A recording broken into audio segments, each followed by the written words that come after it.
A gente cria ela há muito tempo aqui, porque ela é uma das grandes referências do jornalismo gaúcho, né? A gente... Não tô falando que acompanha ela há tanto tempo assim, que a gente não é tão velho assim, né, Notec? Mas ela, com certeza, ela, assim, ó, ela te acompanha ela há muito tempo, porque ela fez história no Rio Grande do Sul. Então, para nós é uma satisfação ter aqui conosco Débora de Oliveira. Muito obrigado, Débora. Obrigada eu, Camargo, Noteg. Obrigada pela paciência, né, de vocês, de esperarem todas as vezes que eu fui convidada, que eu não podia, que eu tinha aula, que eu tinha trabalho de aula, prova de aula para entregar. E vocês foram super pacientes, tiveram muita paciência. E eu agradeço a gentileza de sempre lembrarem de mim e de fazerem tanta questão, né, da minha presença. Obrigada pelas referências aí com relação ao meu nome. Vocês estão dizendo que me assistiam desde pequenininho, já tá bom. Não, desde pequenininho não é tanto também. Não, eu encontro o pessoal na rua e eles dizem, eu te assisto desde quando eu era criança. Nossa, daí é demais.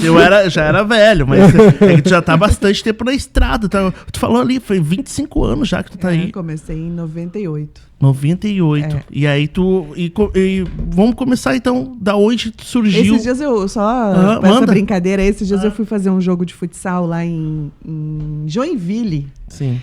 Pela Liga Nacional de Futsal. E aí um dos jogadores era o Kevin, que joga no Jack, né? E aí ele veio e disse assim pra mim: eu tenho uma foto contigo, eu criança. Hoje ele é atleta do Jack, joga titular da equipe. Eu disse assim, abafa o caso, não conta essas partes.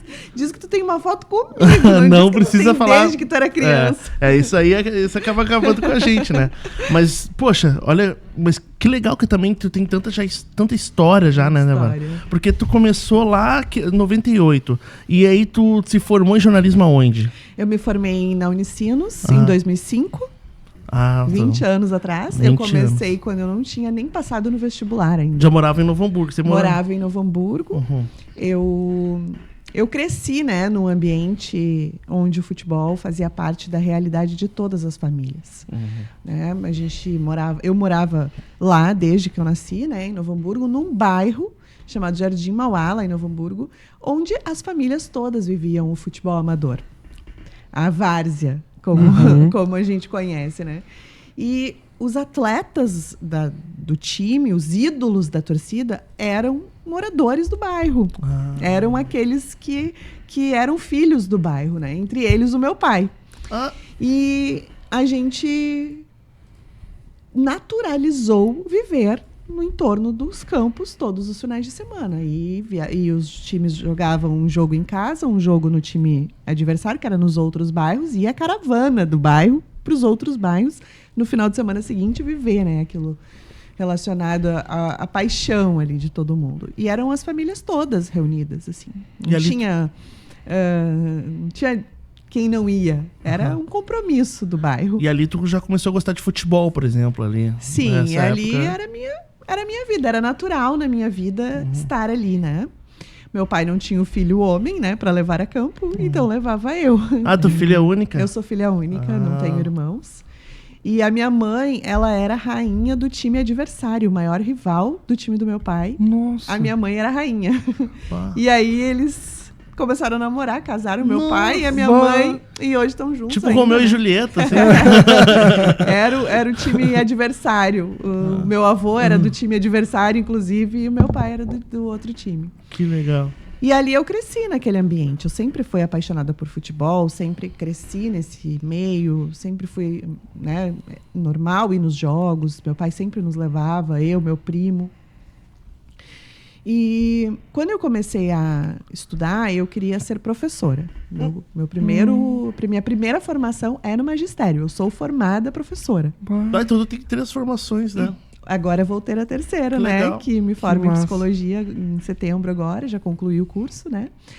E aí eu fiz magistério porque lá no meu bairro também as professoras eram ídolos, assim, eram referências pra gente, né?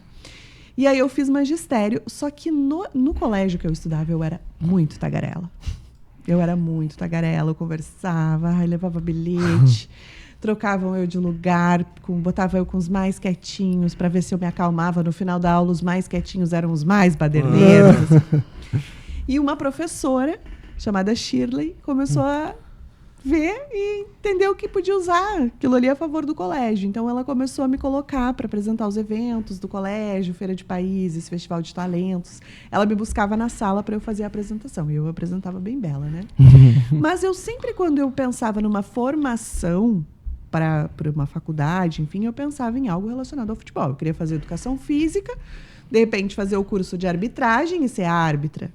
Ou eu queria fazer fisioterapia para tratar os atletas que estavam lesionados, mas eu queria fazer algo relacionado ao futebol. Quando eu comecei a apresentar esses eventos do colégio, né, eu tinha 16 anos, a minha professora disse, tu te daria bem sendo jornalista, né? E aí eu imediatamente pensei, vou ser jornalista esportiva. E aí o meu pai não queria deixar, porque ele dizia que não tinha espaço, não tinha mulheres, não tinha oportunidades, né? Era raro isso. E aí eu disse para ele assim, pai, mas se eu for a melhor, eu vou ter espaço, eu vou ter lugar, né? E aí ali ele disse que eu convenci ele que tudo bem. Só que antes de eu passar no vestibular, quando eu fiz magistério, eu tinha mais 6 meses de estágio ainda, antes da conclusão do curso, eu vi um anúncio no jornal NH, do Grupo Sinos, que eles tinham já há muitos anos um programa de debates masculino, que era o Fórum Esportivo Debates. Eles faziam debates semanalmente, todos os dias, né, relacionado aos clubes da região, que era o 15 de Campo Bom, o Novo Hamburgo, os times amadores, né, o estadual de amadores, que eram muito fortes naquela época. E, claro, a dupla Grenal, mas não era o foco, a dupla Grenal principal, o foco eram os times da região. E o programa era muito forte, a audiência era muito grande. E eles colocaram um anúncio no jornal que eles queriam fazer um programa de debates feminino. E ali eu vi e me inscrevi. Resolvi me inscrever no concurso. E é por isso que eu disse que eu comecei antes de passar no vestibular. Porque eu ainda era uma menina quando eu me inscrevi, né? Eu tinha 17 anos na época. E aí eu peguei, me inscrevi. E a competição para tu seguir, né? Participando, enfim, e debatendo no programa, era participar do programa masculino. E debater com os homens. Aí eu comecei a ouvir as outras meninas, que cada dia era uma, né? Então era tipo uma berlinda, assim. Comecei a ouvir as outras meninas e eu pensava, meu Deus, porque eu não sabia nada das questões técnicas, táticas, se sair um, entra outro, o que muda no time. Eu não sabia nada dessas coisas. Eu sabia que eu gostava de ir no jogo, que eu vivia o jogo e tudo mais. E eu fiquei muito, muito, muito nervosa. Mas eu estava inscrita, eu ia participar. E eu tive a sorte que no dia que era a minha participação, um dia antes, teve um jogo do Campeonato Gaúcho que o Inter jogou e o André era o goleiro titular e quem era o goleiro reserva era o Preto. E o André se machucou num lance e quem entrou foi o Preto e o Preto foi o nome do jogo, assim. Todo mundo só falava nele, a capa da 0 Hora no outro dia e tudo mais. Só que o Preto e os meus pais, eles são padrinhos de um menino. E aí, a gente conhecia o Preto. E eu cheguei na rádio e disse assim, será que eu poderia fazer diferente a minha participação hoje? E eles, não, né? Um programa de debates e tal. Daí eu disse assim, que eu queria poder trazer uma entrevista. Tô zoando. E aí eles assim... depende, né? De quem, né? E eu falei, olha, é a entrevista com o Preto. Só que o Preto tinha sido ontem o nome do jogo. E era, assim, uma rádio do interior, que é muito difícil tu conseguir uma entrevista exclusiva com um jogador da capital. Ele tinha sido capa de todos os jornais, só se falava nele naquele dia. Como assim ele entraria, né, no programa? E aí, claro que eles deixaram, né? E aí a minha participação foi uma entrevista e eu fazia várias perguntas, assim, aí eu já estava toda desenvolta. E foi muito legal, porque foi diferente, né? E aí eu fui uma das escolhidas. Que legal.